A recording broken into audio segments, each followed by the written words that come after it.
Hello everyone, this is your friend Shreyansh Goel and in today's video we are going to talk about the subject-wise strategy of advanced accounting. So keep watching.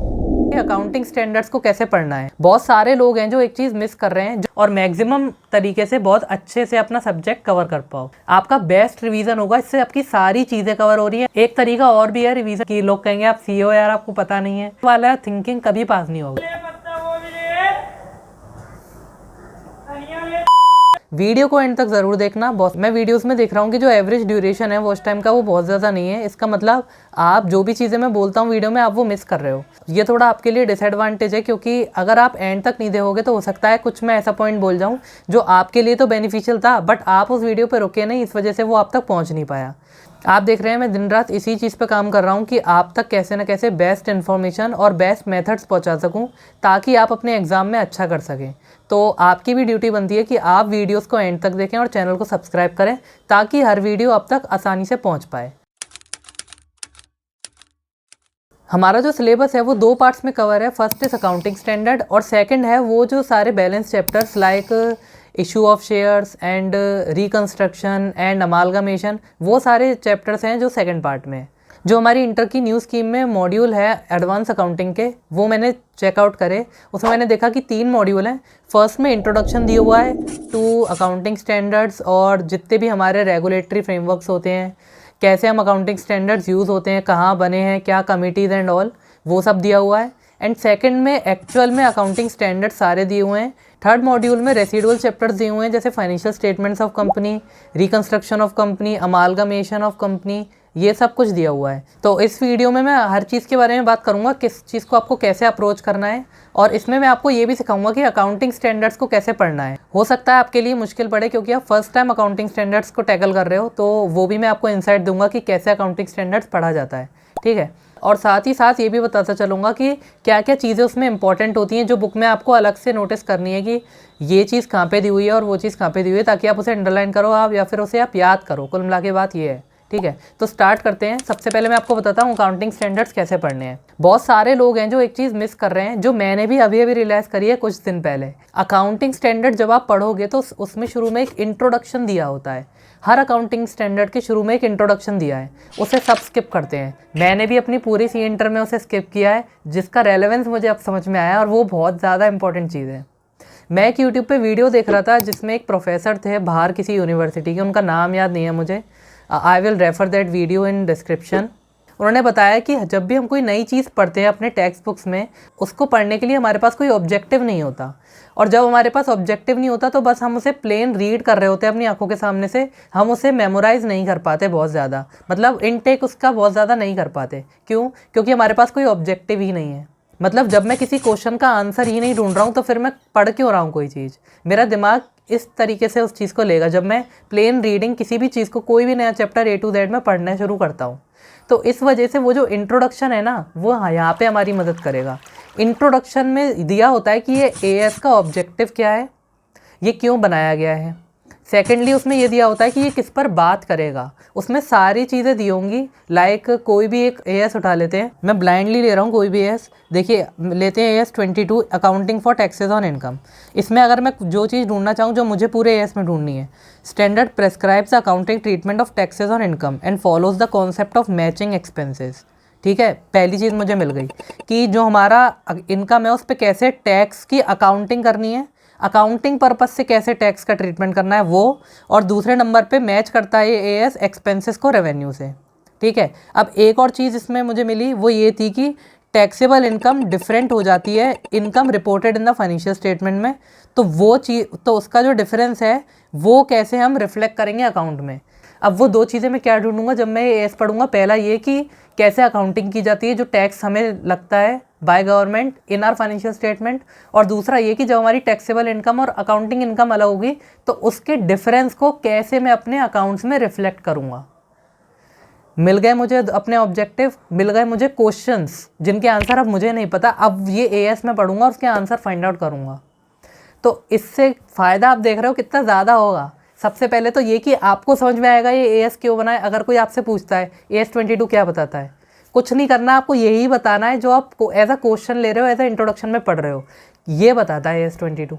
And secondly आप जब भी इस AS के बारे में सोचोगे तो ये दो चीज़ें आपको ध्यान में आएगी AS 22 के, कि फर्स्ट ऑफ ऑल कैसे हम रिप्रेजेंट करेंगे फाइनेंशियल स्टेटमेंट में जो टैक्स हमें लगता है वो, उसकी अकाउंटिंग कैसे करेंगे, एंड सेकेंडली हम किस तरीके से जो डिफरेंस आता है टैक्सेबल इनकम अकाउंटिंग इनकम में उसको रिफ्लेक्ट करेंगे अपने अकाउंट्स में। So it is that simple, ख़त्म खेल। अब बस आपको AS पढ़ना है, इस चीज़ के आंसर निकालने हैं और खेल ख़त्म। और मज़े की बात ये है कि ये कॉन्सेप्ट है, तो जो क्वेश्चन आएगा ना आपके एग्जाम में वो भी इन दोनों चीज़ों के अलावा कहीं से आएगा ही नहीं। आई रियली होप कि आप इसकी इंपॉर्टेंस मेरी तरह एग्ज़ाम ख़त्म होने के बाद, रिजल्ट आने के बाद ना समझो, अभी समझ जाओगे तो आपको इमेंस बेनिफिट मिलेगा इससे, ये मेरी गारंटी है। अगेन एक चीज़ और, अकाउंटिंग स्टैंडर्ड पढ़ते में हमारे मॉड्यूल में जितने भी इलस्ट्रेशंस दिए हैं, जितने भी क्वेश्चन दिए हैं, वो आपको बाय हार्ड याद होने चाहिए बिल्कुल। मतलब आपको पता होना चाहिए ये इलस्ट्रेशन किस वाले AS में दिया है। क्यों? क्योंकि बहुत ज़्यादा चांसेस हैं ये इलस्ट्रेशंस और ये क्वेश्चंस आपको एग्जाम में दिख जाएँ उसके। तो जो भी इलस्ट्रेशंस हैं हमारे मॉड्यूल में दिए हैं वो तो आपको बिल्कुल ही पता होने चाहिए कि ये क्वेश्चन कहाँ पे है, ठीक है।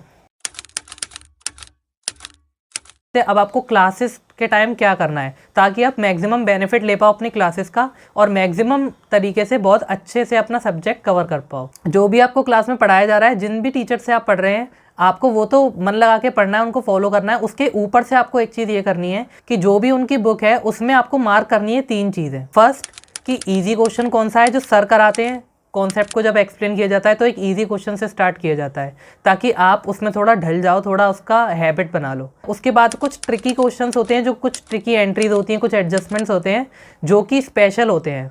मतलब एक ही क्वेश्चन में आपको मिलेगा और वो बिल्कुल ही यूनिक है, कहीं मिलेगा नहीं, तो आपको उसे मार्क करना है। एंड थर्ड चीज़ आपको मार्क करनी है ICAI मॉड्यूल के कौन से क्वेश्चन है। कोई भी चैप्टर आप ले लीजिए वो आपका 3 हिस्से में बढ़ जाएगा, एक इजी क्वेश्चंस, एक यूनिक क्वेश्चंस और तीसरा ICAI मॉड्यूल के कौन से क्वेश्चंस हैं। अब इनका प्रेवलेंस ये है कि इजी क्वेश्चंस होंगे वो आपको कॉन्सेप्ट समझने में मदद करते हैं, यूनिक क्वेश्चंस में कुछ एंट्रीज होती हैं जो आपको देखनी है, बाकी कुछ देखने की ज़रूरत नहीं है। एंड थर्ड ICAI मॉड्यूल के जो क्वेश्चन हैं वो आपको बार बार देखने होते हैं, क्योंकि ICAI मॉड्यूल के क्वेश्चंस आते हैं पेपर में, ये बात तो डेफिनेट है। तो आपका काम इससे इजी हो जाएगा। जब आप फर्स्ट रिवीजन करने बैठोगे ना तो आपको स्टार्टिंग से स्टार्ट नहीं करना पड़ेगा कि यार अब दोबारा मैं देखूं सब कुछ। आपके दिमाग में पहले से होगा इजी क्वेश्चन कौन सा है, ICAI मॉड्यूल का क्वेश्चन कौन सा है जिस पे ध्यान देना ही देना है ऑल द टाइम, और एक यूनिक क्वेश्चन जिसकी सिर्फ आपको एंट्रीज देखनी है। अब आपकी क्लासेस खत्म हो गई, आपने सब कुछ मार्क कर रखा है, कॉन्ग्रेचुलेशन। नाउ रिवीजन 1 में आपको क्या करना है, रिवीजन 1 में आपको एक साइकिल में काम करना है।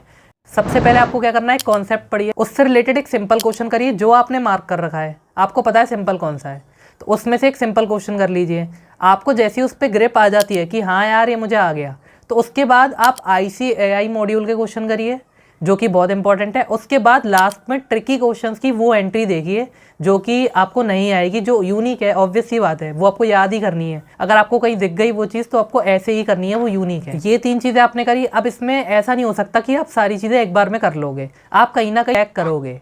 तो जहाँ पे भी आप लैग कर रहे हो आपको वो अलग से नोट डाउन करना है कि यहाँ मैं लैग कर गया था, ताकि वो आपके दिमाग में रहे कि अगली बार अब ऐसा कुछ हुआ तो मैं नहीं करूँगा। ये सब अपने माइंड को ट्रेन कराने के लिए कि गलती हमें अपनी याद रहे हमने कहाँ की थी। जब आप लिख लोगे तो आपको अपनी गलती याद रहेगी और आगे कहीं वो क्वेश्चन आता है, कुछ भी आता है उससे रिलेटेड, तो आपको याद रहेगा कि हाँ यार यहाँ मैंने गलती की थी, लिखा भी था, तो अब ये मुझे सही करना है। आपका बेस्ट रिवीजन होगा, इससे आपकी सारी चीज़ें कवर हो रही हैं, हर टाइप का क्वेश्चन कवर होगा और एक चैप्टर में मतलब आप मास्टर बन जाओगे उस चैप्टर के, जिसमें भी आपने ऐसे कर लिया।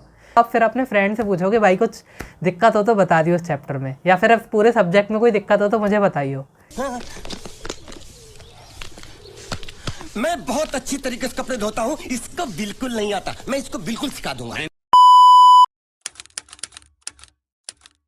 रिवीजन 2 जब आपको स्टार्ट करोगे तो आपको चैप्टर की तरफ देखना ही नहीं है।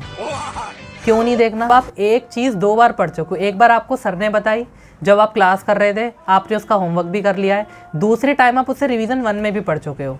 सपोज करो कोई भी चैप्टर है बायबैक ऑफ शेयर्स है, तो आपको अब कॉपी नहीं खोलनी है, अपना मॉड्यूल नहीं खोलना, आपको कुछ नहीं खोलना, आपको बैठ के उसे याद करना है कि इसमें था क्या चैप्टर में। रिकॉल करने की कोशिश करिए जितना आपसे मैक्सिमम हो पा रहा है कि चैप्टर में क्या क्या होता था, मैं इसमें क्या क्या करके आया हूँ।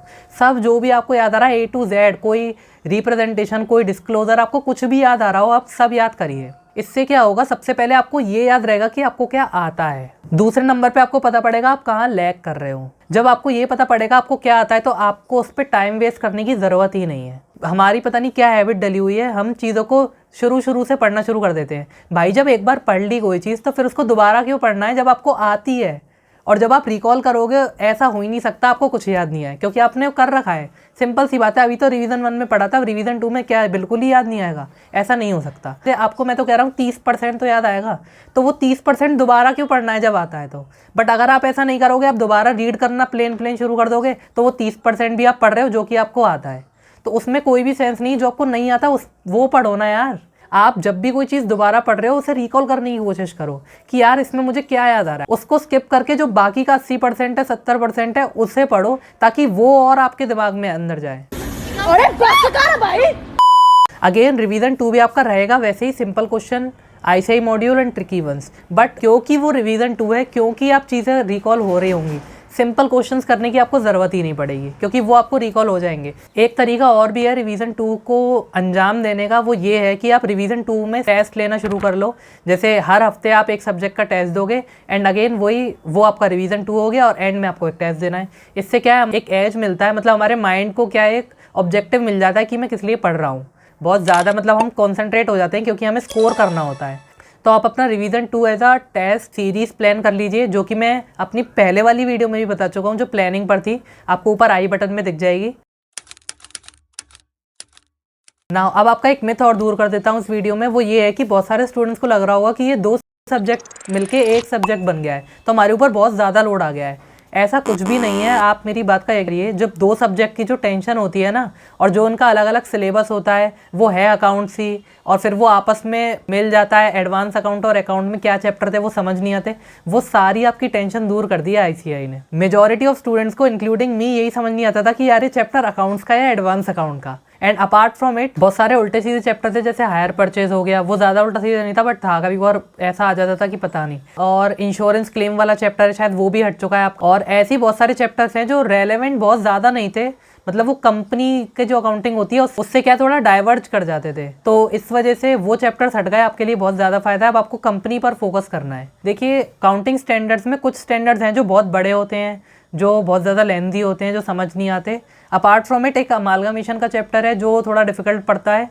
एक ब्रांचेस वाला चैप्टर है, accounting for branches including foreign branch, ये थोड़ा एक मुश्किल पड़ता है। बाकी बायबैक ऑफ सिक्योरिटी बहुत इजी चैप्टर है। फाइनेंशियल स्टेटमेंट्स में अगेन वही profit and loss, balance sheet और कैश फ्लो स्टेटमेंट आता है, वो बहुत इजी चैप्टर है। रिकंस्ट्रक्शन ऑफ कंपनी बहुत ज़्यादा इजी चैप्टर है। तो आपके सिलेबस में चीज़ें ईजी हुई हैं, ये बात तो है, इस बात को आप एक्सेप्ट करो। और ये चीज़ बिल्कुल मत सोचो कि 2 सब्जेक्ट मिला के एक सब्जेक्ट बन गया है, काफ़ी कुछ हटा भी है उसमें से, और आपकी टेंशन बहुत ज़्यादा आधी हो गई है जो 2 अकाउंट्स आपको पैरेलल चलानी पड़ती थी। तो ये बात तो कोई नहीं बोलेगा कि हमारे ऊपर 2 सब्जेक्ट का बर्डन है। आपके लिए टारगेट है 70+ लाने का। 70+ आप कैसे लाओगे, इस स्ट्रेटजी को फॉलो करके।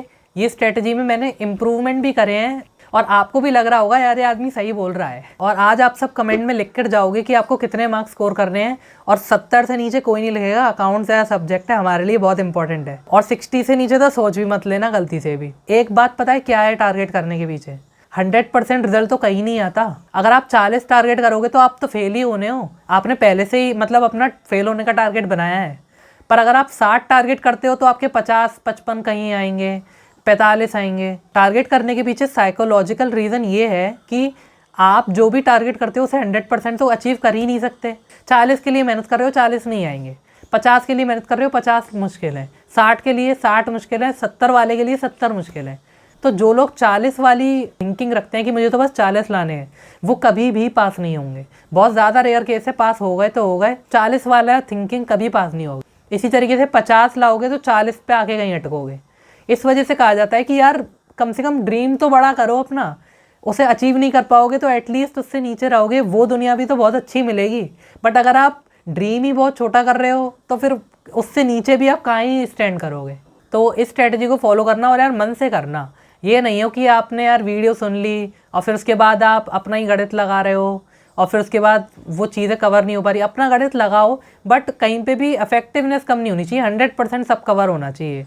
ये नहीं है कि शॉर्टकट ले लिया यार, ये चैप्टर स्किप कर दिया, क्वेश्चन स्किप कर दिया, या फिर कुछ डिफ़िकल्ट है तो उसे छोड़ दिया। डिफ़िकल्ट है तो वो पहले आना चाहिए, सिंपल सी बात है, क्योंकि वही पेपर में आएगा। जो छोड़ के जाते हो वो देखो हमेशा पेपर में आता है, ये बात तो है। तो इसका मतलब छोड़ना तो कुछ नहीं, कुछ डिफ़िकल्ट लग रहा है तो ज़्यादा चांसेस बढ़ जाते हैं कि ये तो पेपर में आने वाला है। तो यार कुछ छोड़ो मत, सीधी सी बात है, मेरा तो यही मानना है। भले ही नंबर 5-10 कम रह जाएं, पर आना अपने को सब चाहिए, क्योंकि एट लास्ट हमारी जो नॉलेज हम गेन कर रहे हैं वो हमें अप्लाई भी करनी है कहीं जाके। और वहाँ पे आप सोचोगे कि यार ये तो मैंने पढ़ा ही नहीं था, तो क्या ही है मतलब एम्बेरसमेंट होगा सबके सामने, आप डिग्रेड करोगे प्रोफेशन को भी, कि लोग कहेंगे आप सी हो यार, आपको पता नहीं है। मतलब काफ़ी कॉन्सिक्वेंसेज हैं ना पढ़ने के। और 5 नंबर कम आ जाए बट आप कवर सब कुछ करोगे, वहाँ आपको एक एज दिख जाएगा अपने अंदर भी, और जिसने कवर नहीं करा होगा उसके ऊपर भी। तो मन लगा के यार पढ़ना, मैं तो यही चाहता हूँ, इस वजह से सब कुछ शेयर कर रहा हूँ कि जैसे अगर इस वीडियो को 10,000 व्यूज़ आते हैं, उसमें से अगर 1000 बच्चे भी इसे फॉलो करते हैं तो मतलब मेरे लिए इनफ होगा। और मतलब जब मुझे ये पता पड़ेगा कि यार 1000 बच्चों के रिज़ल्ट में जो उनका डिस्टिंक्शन मिली है, उन्हें 70+ 80+ नंबर मिले हैं, वो उसमें कहीं ना कहीं मेरा भी हाथ है, ये चीज़ सोच के मुझे बहुत ज़्यादा खुशी मिलती है। बट अगर आप उसे फॉलो नहीं करोगे तो यार मोटिव डिफीट हो जाएगा। देखो इस वजह से मैंने अपना बैकग्राउंड भी चेंज किया है ताकि आप बोर नहीं हो। थैंक यू, आपका ये उपकार जिंदगी भर याद रहेगा मुझे। सो इस वीडियो के लिए इतना ही। सो चैनल पे स्टिक करिए, सारे सब्जेक्ट के लिए ऐसी ही स्ट्रेटजी आने वाली है। बने रहिए चैनल पर और देखते रहिए, सपोर्ट करते रहिए। कमेंट सेक्शन को भरो, लाइक करो और सब्सक्राइब करो। Thank you.